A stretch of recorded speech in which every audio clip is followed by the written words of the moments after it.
नमस्कार विद्यार्थी मित्रांनो, आपण दोन चलातील रेषीय समीकरणांचा अभ्यास करतो.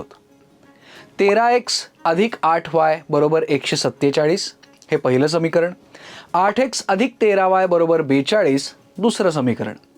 या समीकरणांचं नीट निरीक्षण करा. काय दिसतं?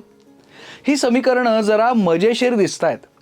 पहिल्या समीकरणातील x चा सहगुणक हा दुसऱ्या समीकरणात y चा सहगुणक आहे. त्याचप्रमाणे पहिल्या समीकरणातील y चा सहगुणक हा दुसऱ्या समीकरणात x चा सहगुणक आहे.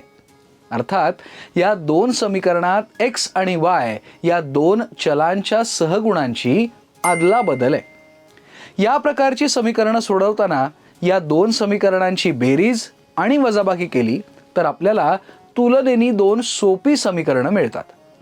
ती समीकरणं सोडवली की आपल्याला या समीकरणांची उकल मिळेल. समीकरण 1 आणि समीकरण 2 यांची बेरीज करूया.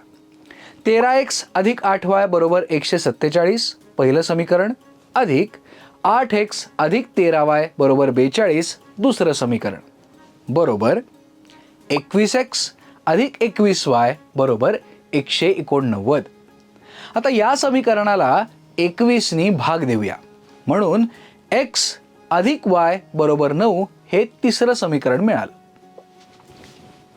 आता समीकरण 1 मधून समीकरण 2 वजा करूयात.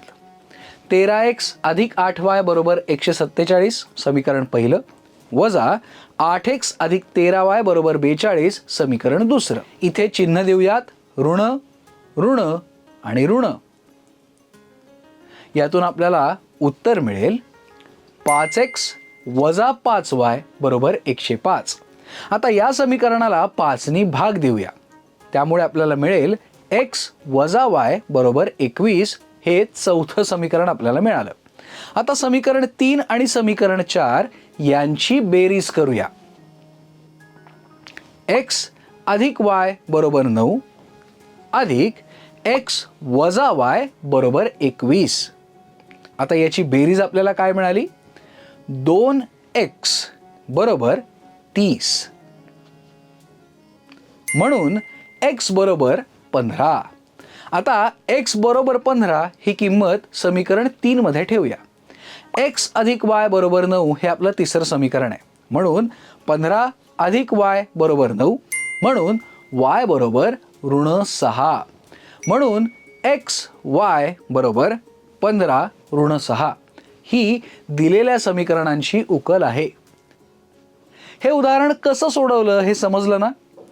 लक्षात ठेवा, जेव्हा दिलेल्या दोन चलातील एकसामायिक समीकरणांमध्ये चलांच्या सहगुणांची अदलाबदल असते तेव्हा त्या दोन समीकरणांची बेरीज आणि वजाबाकी केल्यास दोन तुलनेने सोपी समीकरणं मिळतात.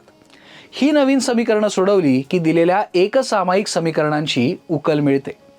आपण सरावासाठी आणखी एक उदाहरण सोडवूया. 3x अधिक 5y बरोबर 16 पहिलं समीकरण, 5x अधिक 3y बरोबर 24 दुसरं समीकरण. आता समीकरण 1 आणि समीकरण 2 यांची बेरीज करूया.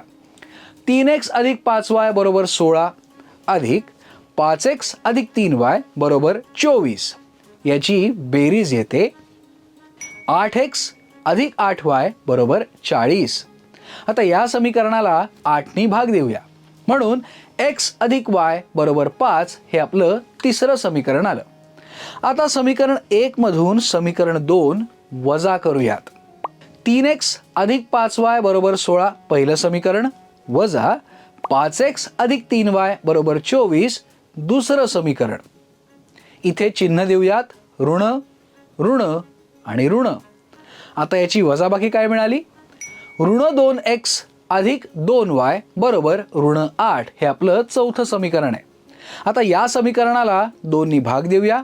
त्यातून ऋण x अधिक y बरोबर ऋण 4 हे चौथं समीकरण आपल्याला मिळालं. आता समीकरण 3 आणि समीकरण 4 यांची बेरीज करूयात. x अधिक y बरोबर 5 अधिक ऋण x अधिक y बरोबर ऋण 4 याची बेरीज आली 2y बरोबर 1. म्हणून y बरोबर 1/2. आता y बरोबर 1/2 ही किंमत समीकरण 3 मध्ये ठेवूया. x अधिक y बरोबर 5 हे आपलं तिसरं समीकरण आहे. म्हणून x अधिक 1/2 बरोबर 5. म्हणून x बरोबर 5 वजा 1/2 म्हणून x बरोबर 9/2. म्हणून x y बरोबर 9/2 1/2 ही दिलेल्या समीकरणांची उकल आहे. आपण काय शिकलो? जेव्हा दिलेल्या दोन चलातील एकसामायिक समीकरणांमध्ये चलांच्या सहगुणांची अदलाबदल असते तेव्हा त्या दोन समीकरणांची बेरीज आणि वजाबाकी केल्यास दोन तुलनेनी सोपी समीकरणं मिळतात. ही नवीन समीकरणं सोडवली की दिलेल्या एकसामायिक समीकरणांची उकल मिळते. स्वाध्याय: खालील एकसामायिक समीकरणं सोडवा.